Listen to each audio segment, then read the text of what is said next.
So we are beginning up with our knowledgeable integrating session. VR and AR, quite trending, very interesting topic. Immersing experiences leveraging VR and AR in brand engagement. We have our key speakers joining in. Mohamed, Helmy, he's a marketing consultant. Can we have a big round of applause and have him on the stage, please?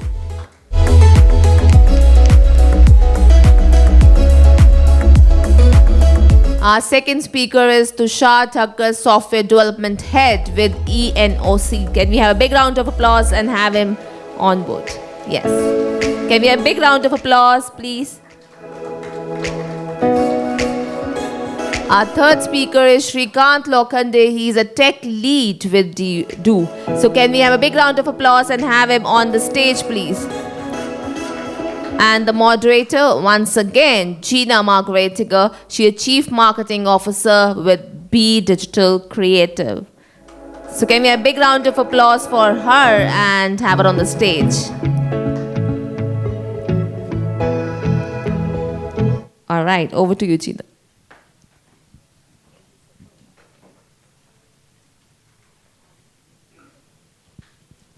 Hello.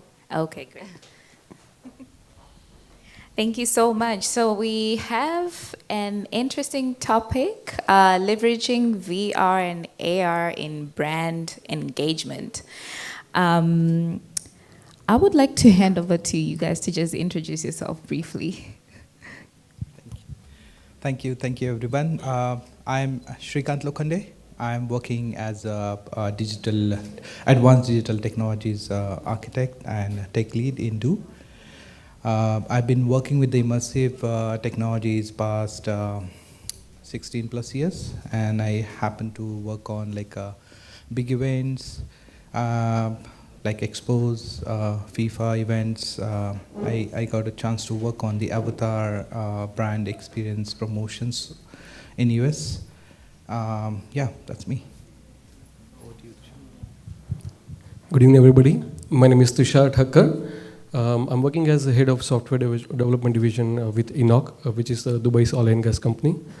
And I carry around 22 years experience in technology. However, AR and VR is very close to my heart. And from 2015, I've been working on these technologies. And I also co-founded a company called MetaWords, which is specifically working in digitalization and branding and advertising in 3D domain. So we'll talk more about that during the session. I'll love to share my insights on the subject. Hello, everyone. My name is Mohamed Helmy. Actually, I've been working for almost more than 12 years in digital strategies for leading on brands like Samsung, Global Village, OSN, Miral across a different portfolio. But very recently, I've also joined Snapchat as a senior manager. And this is why I think you can tell that how this topic will be very relevant to my current experience working with brands on how they can actually drive very immersive experience for their customers, while also making sure that it doesn't just tick the AR or VR box, but also taps into brand engagement and success. Excellent. So I'm going to jump straight into just understanding some of the examples that immersive reality has produced based on branding experiences. Do you want to go first? Sorry, can you repeat the question? Can you share some of the examples that are based on immersive reality for like brand experience? So nowadays brand wants to make an impact on the audience, and the AR and VR is the good tool, because when you see the immersive experience related to the brand, you tend to not to forget that experience. You take that story back home, and that sort of impact brand wants to make. And if you want to give example of AR, VR related things, right? As in the Ford has recently used the pixel streaming to promote their new electric vehicle in United States, and which is the good example, and which created a huge impact. Yeah. Well, in terms of examples, how many of you play games? I mean, if you play FIFA or F1 or any other games, you'll see that now your real estate has become a 360-degree environment. So now you no longer have this pop-up ads and all that. Now you can advertise in 360-degree. You can advertise anywhere in virtual real estate. So if you're playing a football game, you will see ads are all around the ground. If you're driving a car in a virtual environment, you will see there are billboards all around you. And the ads keep going, So this is where we are being served ads passively. This is kind of a very, very classic example of passive advertisement that don't really want to sell anything. They just want to put the long-lasting impression on your head. And this is where exactly what we are seeing AR and VR coming into picture. There are places where we cannot have any other option other than 3D environment. For example, gaming. You cannot have a real game here, right? You have to play games in a PS5 or on a tablet or something. So this is where exactly immersive advertising will come into picture. I think throughout my career, I'm going to assume that many of people here has been in Dubai during the lockdown for COVID, most of you. So what we've seen is that there was a huge shift towards digital experience because no one could leave their homes. And one of the challenges that the brands were facing is that, okay, we rely on our physical stores for people to come and try on clothes. We rely on our physical stores for people to come and explore the product before they buy it. So one of the great initiatives and like one of the actually very immersive experience that I've seen at that time is that many of the brands adopted like a try-on experience where actually a user could explore and see how the product, for example, let's say a jacket or a shirt would look on them throughout their mobiles, or even something as immersive as a 3D experience where they could, for example, Samsung, for their phones, there was like a 3D experience where you could just flip the phone, rotate it right to left, see how does it look, how thin or how does it look actually in front of your lens. So I think it was very good examples on how brands can actually, overcome a challenge and not just try to drive an experience. Amazing. And Mohamed, while we're still there, as a marketing consultant, how do you advise brands to integrate VR and AR to create immersive experiences that enhance engagement? And what factors do you consider when evaluating the effectiveness of these technologies? Okay, so something that I always tell to my clients, do not make it too complicated. Like you want to make a virtual reality or augmented reality experience, something like a word lens. I've seen very, very good example, by the way, just before we stepped into the room here, where we have actually one of the panelists, he actually built a simple AR experience for his daughter's birthday, and it looked very amazing. Wow. So yeah, these very simple examples actually drive user engagement. Do not make it too complicated, and make sure that you're not just ticking a box. You're actually doing it because there is a reason behind it and you have a goal to achieve. And how to measure that impact, it's like, as in every marketing strategy that, for example, you can design for a brand, make sure that you're seeing a measurable metric that you want to measure. For example, it could be footfall in your store. It could be footfall in your website, for example, how many people have visited the website throughout this experience. And now, because we have our phones in the palm, in the palm of our hands, and there is I think, for example, for a mobile video consumption in the region here, it went up to almost 94%. So 94% of the users in the region consume mobile video. So when you are introducing to them an immersive experience like an AR or VR experience, you can always couple it with something like a survey to actually see how many users were impacted by this experience. And then you also have what we call the performance metrics, how many of them now have an intent to work with your brand or to work with your, for example, your business as a result of this experience. So make sure that you're doing it in a way that's relevant to your audience and also very, very relevant to your brand. Do not steer away from what your brand represents just because you wanted to make a VR experience. It doesn't make any sense, let's say, for a fashion brand to do, let's say, something like super gamified experience, because they might as well do a try-on experience. It would be more relevant, and vice versa. If a non-fashion brand, you cannot just do a trial-on experience or a try-on lens on Snapchat, for example, just because you want users to use it. It will not be relevant to the brand. Makes a lot of sense. And Tushar, this is for you. In the energy sector, how does ENOC use VR and AR to enhance customer and employee experiences? And what innovative applications are you exploring to making these immersive technologies a part of your everyday activities? Right. So see, when it comes to oil and gas, as he rightly mentioned, we should not just do FOMO, like fear of missing out. We just don't want to introduce AR and VR because we have to, because everybody is doing it. But especially in our sector, we have two segments. We have retail, where we have fuel stations and everything all across Dubai, and we have terminals where we actually have oil rigs and all those things.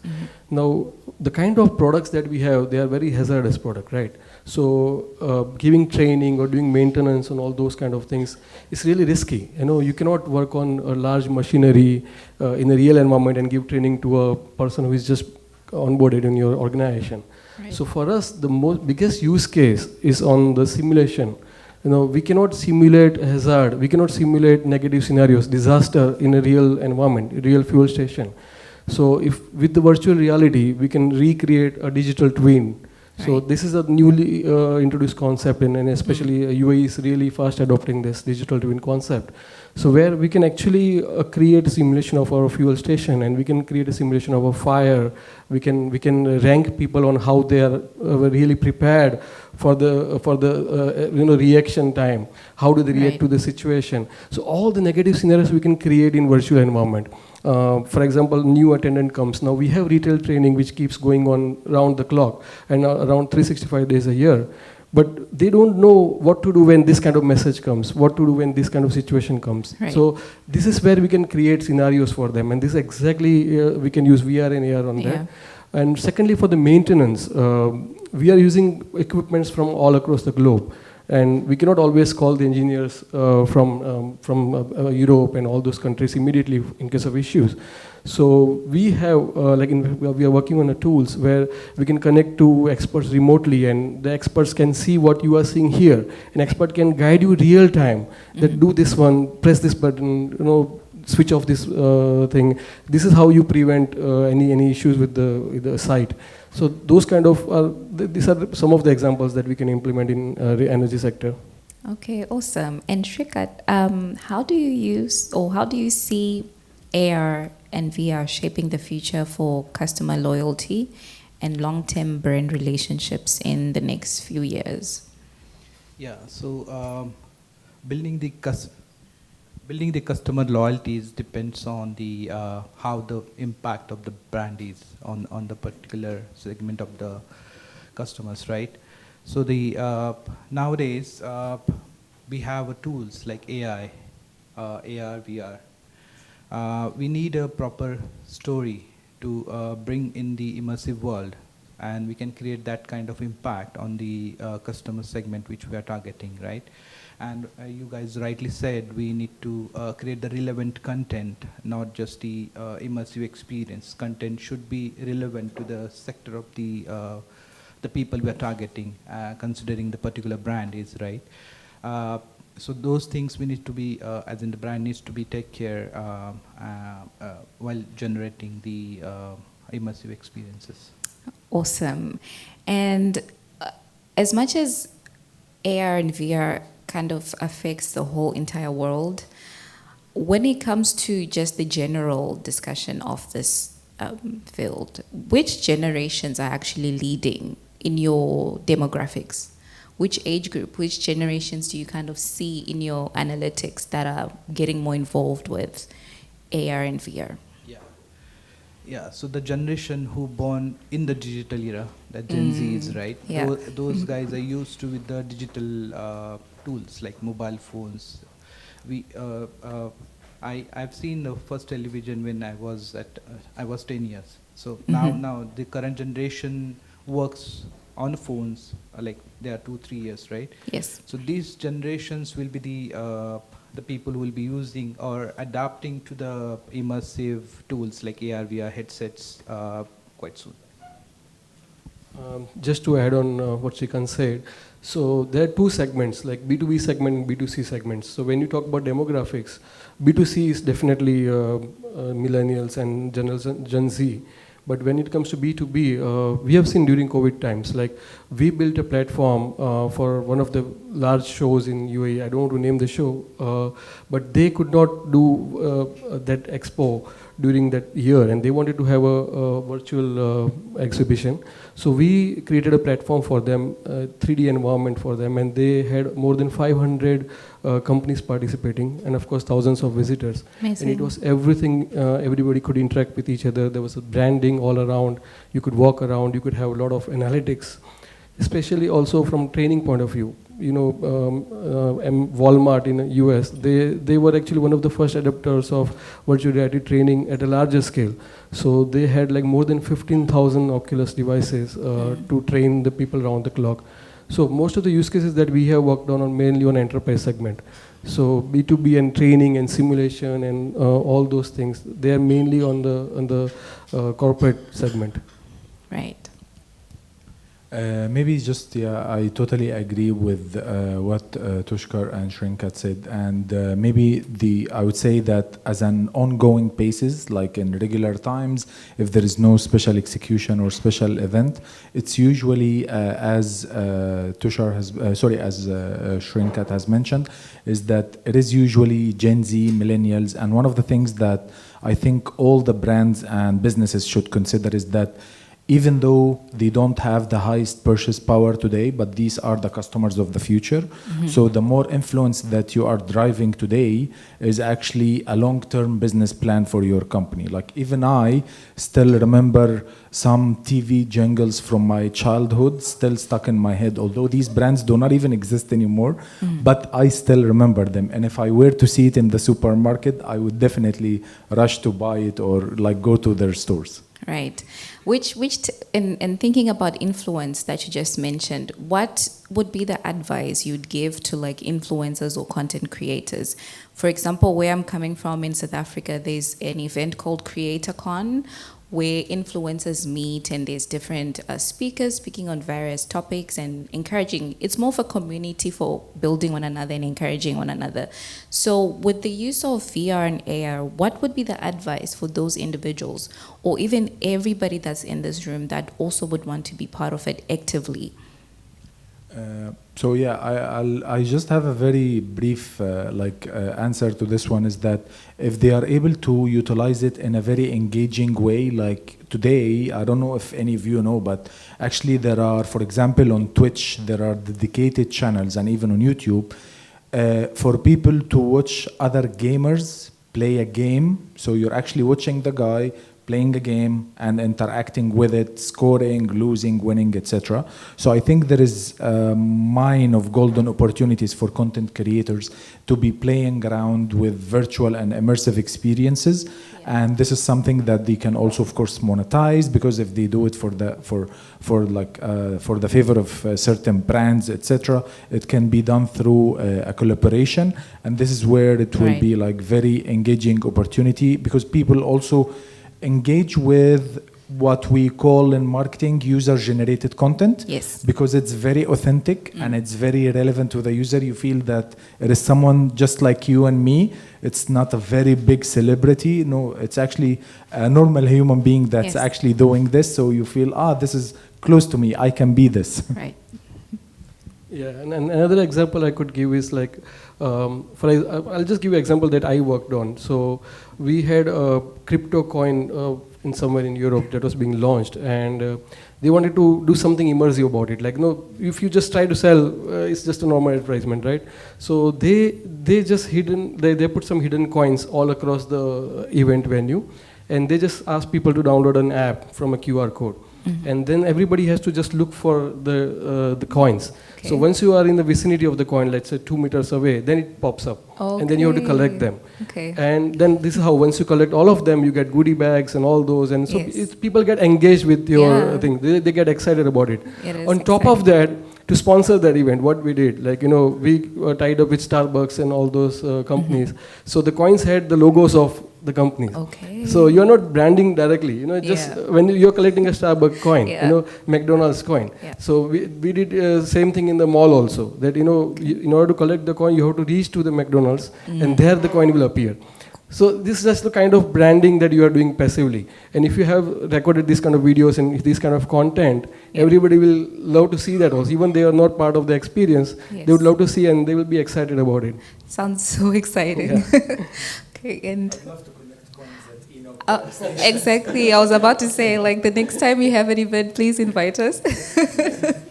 So, for the content creators to get the applications, like the immersive applications, mostly the brands are developing those. Right. But some of the enthusiastic developers also creating the experiences, like me. Yeah. So those can be utilized by the promoters as well, so they can connect, like these two distinct groups should find the connect, use the tools, record the videos and post it on the social media. That will be they will have the great opportunity. Okay, so let me steer this conversation into another direction. Do you think metaverse is still relevant? And when I speak about this, I know there's the metaverse and then there's the Mark Zuckerberg type of version. Like, there was a big hype, then it kind of slowed down, and then we're not really sure what's happening. So what's your take or what's your comments on that? Yeah, it was like around the metaverse, there was a very big hype started like in 2022, right? He showed us the bigger picture, and the things we're missing is the right tools, right? To process hyper-realistic environments are very costly these days. So eventually, these tools will be more cheaper, and to having the metaverse or having those sorts of experience will be easy to develop as well. So I think metaverse, like that's what the phase started, but it will come up again when we'll have the right set of tools. Just to put another context to it, so the metaverse word, it has been abused a lot actually, because people just think, people connect metaverse to a blockchain, they connect metaverse to VR in general. They think that metaverse is a VR, there are avatars, there are Nike store and this store and NFTs and all that.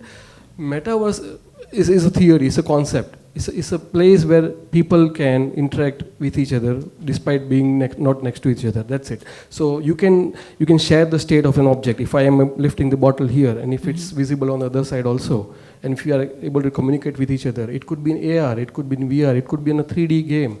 When you're playing a Clash of Clans or any 3D games, we are in a kind of metaverse. It's a virtual universe where we are able to interact with each other. So metaverse is always there in gaming, for example. In events, when we had an event, it was a metaverse. Like, we were, yes, it's not persistent. The moment it becomes persistent and, you can save the state forever, then it becomes a separate universe. But other than that, metaverse is something where you are able to interact with each other. I think it's already there. So yes, not in the state which Mark Zuckerberg envisioned, but it's different. And this is how things evolve. When you start with, you make mistakes, you learn from that. Now, for example, they launched Meta Orion glasses, I think 2 weeks back. With that, the moment you wake up and you just put on your smart glasses and you are in metaverse, you are connected. You can see the stock market, you can see the news, you can see everything. You can interact with your team, do a Teams meeting over the glasses. That is metaverse, Yeah. So the reason why I said we made a company called MetaWords. Now I regret naming the MetaWords because it was made as a Metaverse AdWords. Yeah. But the name Metaverse has got a lot of negative publicity. So people think that, that's Metaverse is dead, so your AdWords are also dead. So that's not like it. Yes, I totally agree with what Tushar has mentioned. It is already there, and it also what Shrikant has mentioned is that it is about having the right tools. A lot of big companies are now tapping into this field. Apple have introduced their VR glasses. Meta has done it a while ago. Snapchat as well. They are also just as you've mentioned, like 2 or 3 weeks ago, they've launched the new glasses.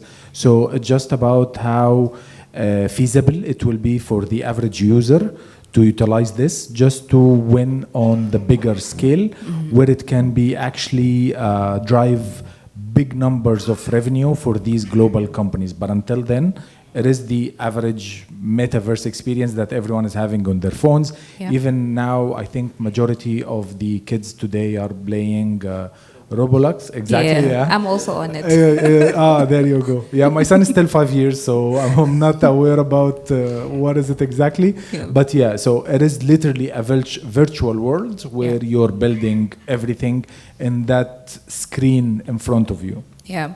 And speaking of Roblox, it's open to everybody. So guys, you should check it out. It's so cool. And this leads us to our last question as a panel before we can open to the floor. How do you measure impact of all of these experiences on an overall brand engagement? How do you kind of get the results, or how do you, analytics-wise, how do you measure? See, the engagement will increase only when you like the experience, right? I mean, how many of you love the YouTube ads? The one when you open a YouTube video and it plays, nowadays is 30 to 60 seconds also. Do you like it or you get annoyed? You get annoyed, right? Yeah. When you're playing a game and I'm just about to start the next level and there's a pop-up and I have to wait for 5 seconds, you know. I don't watch the ad at all. We just look for that corner where there's a skip button going to come, you know. So we are just waiting for the skip button. I don't even know what's happening on the screen, right? So this is where, even though I had hits and YouTube ads and people are paying and people are getting paid, the brand engagement is not happening. When it comes to the immersive reality branding, right? Now, there is a TV in your, let's say this is a 3D world. There's a TV sitting here and there's an ad playing on that. And I'm playing my game. For example, we made a basketball game, an indoor fun city kind of experience. You are playing constantly. On the volleyball, there is a brand logo. You're constantly throwing the balls, you're looking at the logo, right? But it's not intrusive to you. So any experience which is non-intrusive, you know, there is a racing game, you are having billboards on the game, the ads are going, right? But it's non-intrusive. When it becomes non-intrusive, you actually get engaged to that. When you are going to Sheikh Zayed Road, we see billboards, right? Yes. We don't hate that. We don't hate that ads. But same ad, if it plays on YouTube, you hate it. Yes. So this is how brand engagement will increase. Now, how do you measure it? Good thing about AR and VR is that, you know, you are able to track the person's movement.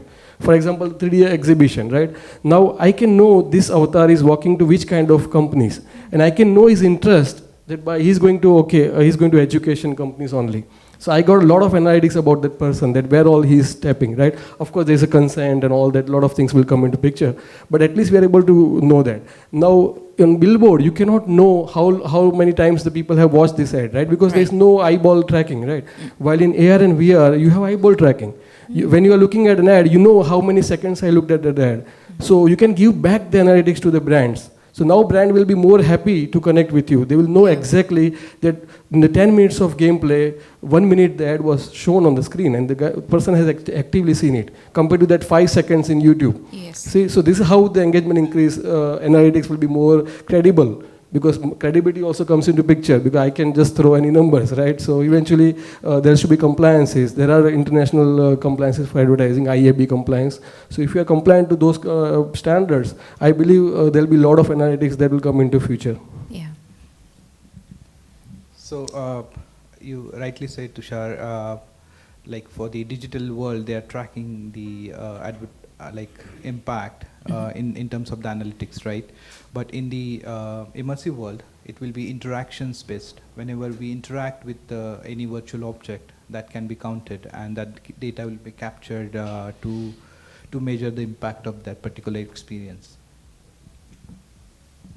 Yeah, 100% agree. And I think also something maybe for brands and businesses to consider is that doing some sort of heat maps, because as Tushar has mentioned, you can tell about a person's interests from which, for example, which feature that they are looking into the product, which color that they are preferring when they are doing a try-on, which stores they are choosing when they are entering a virtual mall, for example.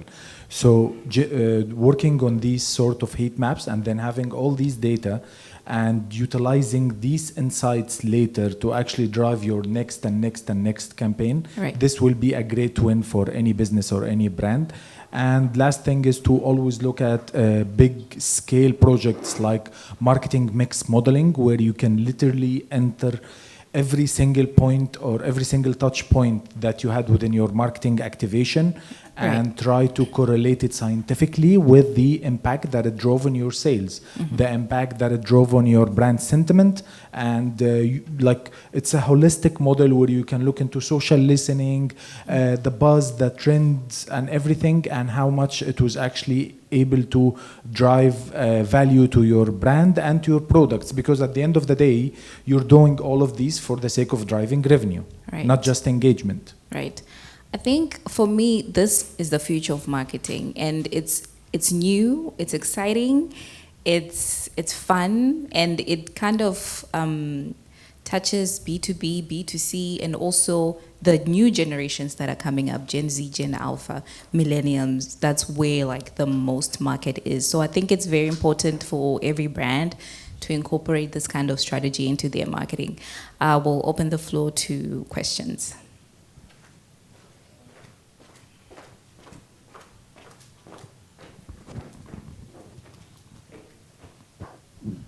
Hey guys, my name is Mooks. I'm from Malaysia. Loving this conversation. I'm also an enthusiast when it comes to immersive technologies. I've involved myself into XR as well for a few years.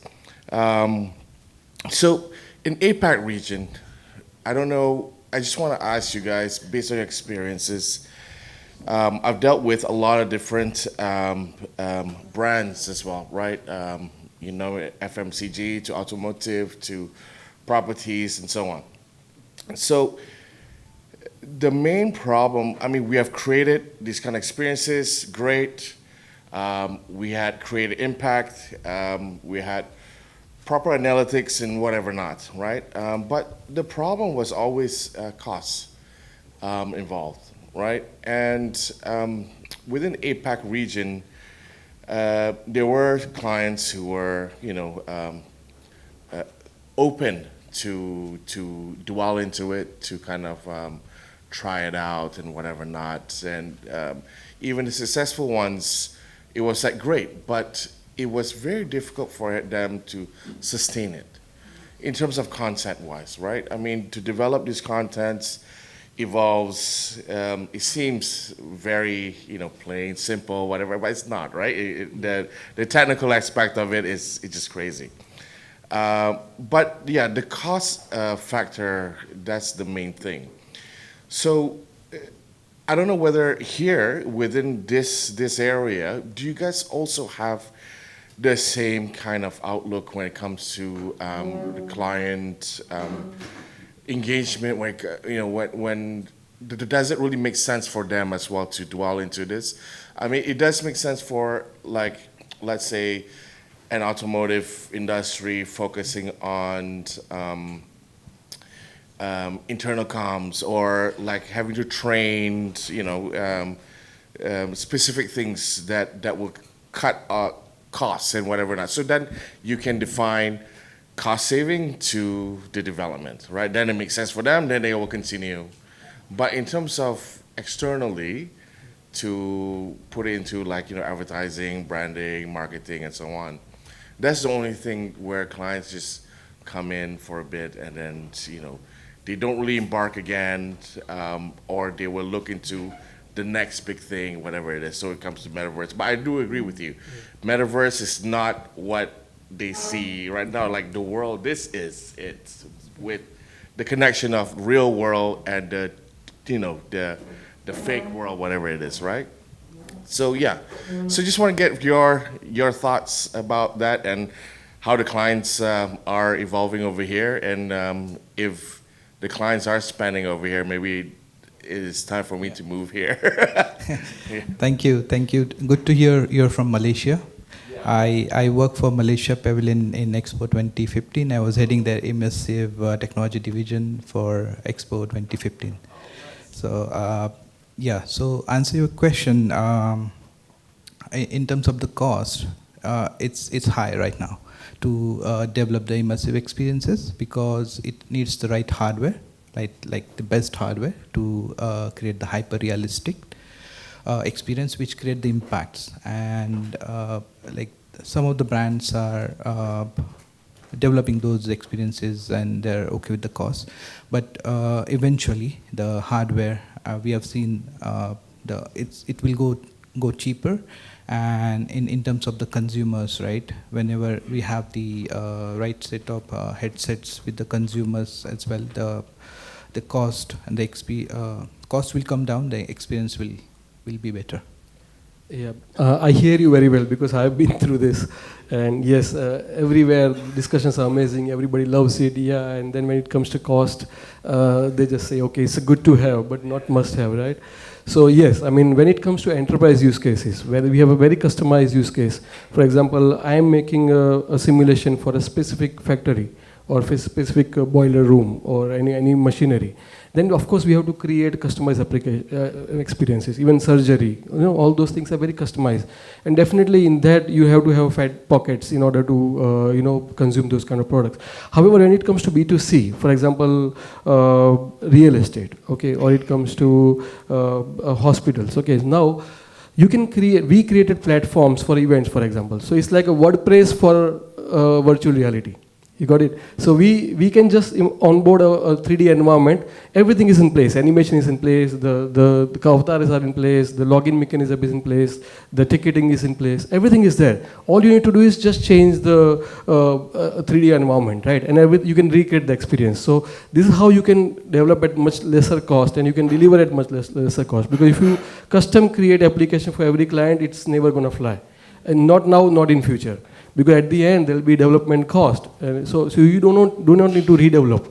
You have to go to low code, no code in 3D. We have been thinking about low code, no code, power apps and all that in enterprise solution. Now that has to be implemented for 3D environments. And this is where exactly you can reduce cost. You can have one platform for advertising, one platform for events, one platform for hospitals, platform for real estate. And all that you need to do is it's like a new brochure. I launched a new product today, a new scheme. It's a tower or apartments. I just need to change the model, and I need to put this colliders, and you must be knowing the technical terms, right? So once we set it up, within days we are ready, and that cost reduction you can give it to the clients. I would say that my advice is that to start small. Like I've seen the smallest clients doing small executions that still get attraction, and it's actually getting them their money worth 10 times, 20 times in terms of return of investment. So the ROI is super high, which can take them to the next step and then the next step. Like definitely do not start big. Literally now, if anyone can for example, open Snapchat application and see very, very simple filters and lens that are already on the app. And the good thing is that, for example, you can reach out to content creators that are now working with AR as well to create a very simple experience for brand that could be literally, it can go as small as $2K in dollars, like $3,000 or $4,000, just to create a good experience for the user before you try to take it to the next stage. So it really works from a B2C perspective based on my experience. Any other questions? All right, can we have a big round of applause for the key speakers and the wonderful moderation by Gina? So can we have a group photograph with all the speakers? Okay. Thank you for joining for a wonderful, knowledgeable, integrating session.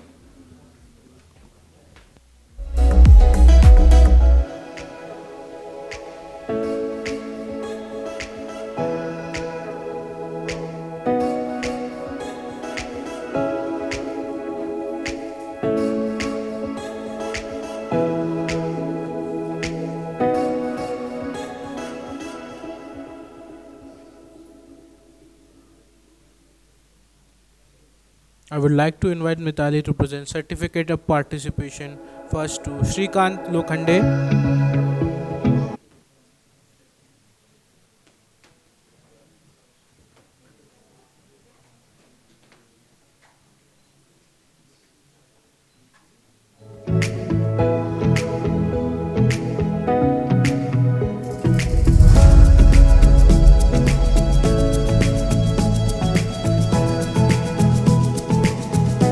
So next we have Mohamed Helmy. Come on guys, huge round of applause for Mohamed Helmy.